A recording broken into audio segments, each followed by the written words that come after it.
Talk about crypto, right? Talk about the crypto. This is the max. So this is like the beginning of Bitcoin until now, the price chart, right? So we have a large increase in price, that the big spike. And that's where Uncle Sam and the tax collector, right, is getting more and more angry, right, because of the tax avoidance that's taking place, the tax evasion that's taking place. And then you have, for this year, a pretty major crash, right? And even Bitcoin, kind of the more solid, I guess you could say, of the cryptocurrencies. So a lot of other cryptos are just way even lower, but we've just seen, crypto clients have been taking some financial pain, right? I think this one was really interesting. So this sold for like $24 million, this piece of art right here. And that kind of gives you an idea of what the state of the crypto industry or hobby, or however you want to define it, kind of where it reached to, and some of the kind of like with the .com boom, right, and towards 2000, where there's been a pretty big crash. So if you have clients that are, either heavy into this or even partially into it, this is going to affect them. And so they did change the 1040 question regarding crypto. So it's called digital assets, right? It's right under, it's really at the top of the 1040, very prominent. And the new version of the question clarifies that if you only bought crypto and NFTs or other digital assets, but you didn't sell or dispose, you don't need to check yes. And that was kind of unclear in previous years. I pulled these were kind of estimated stats that I pulled together.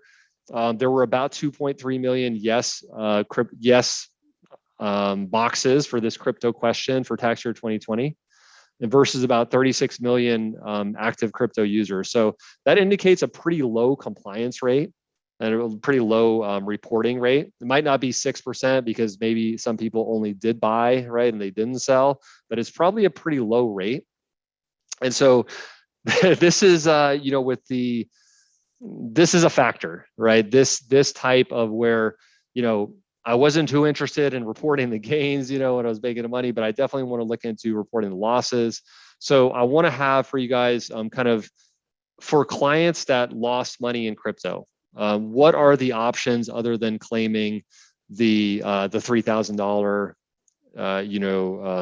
just standard capital loss, right? Which if somebody lost 100,000, right, and they're only able to deduct 3,000 this year, a lot of times that, can be, again, that expectations thing, right, where they don't really get much benefit and they're, not too happy. So solid strategy would definitely be any tax loss harvesting. Obviously, by the time we see somebody for tax prep for 2022,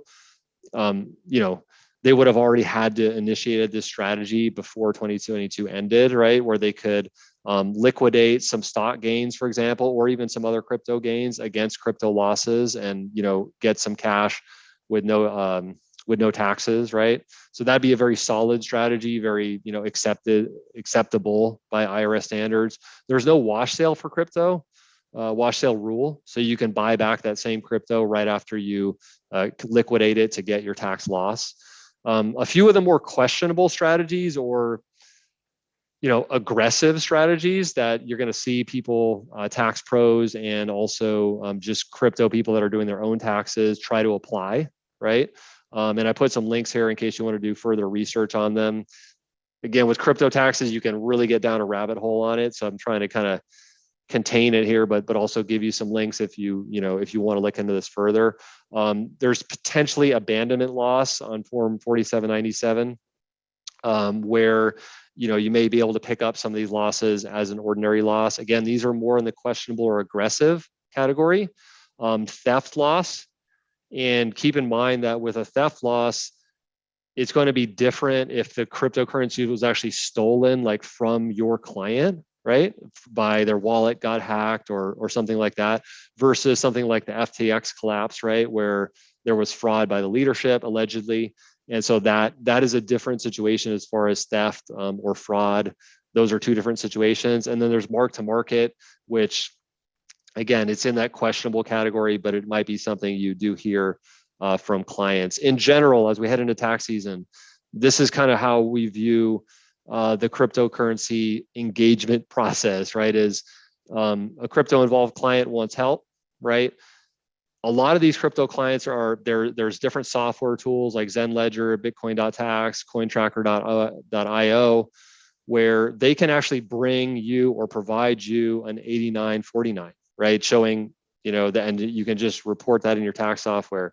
If that's gonna be a very different situation versus the client needs you to actually do all that accounting, right? So maybe they have 5 different exchanges. They need you to tally up all the gains and losses, or the client is just all over the place and totally clueless. So when it comes to engaging crypto clients, I think this is kind of how I think about it as far as how much time you have, also how to price the service.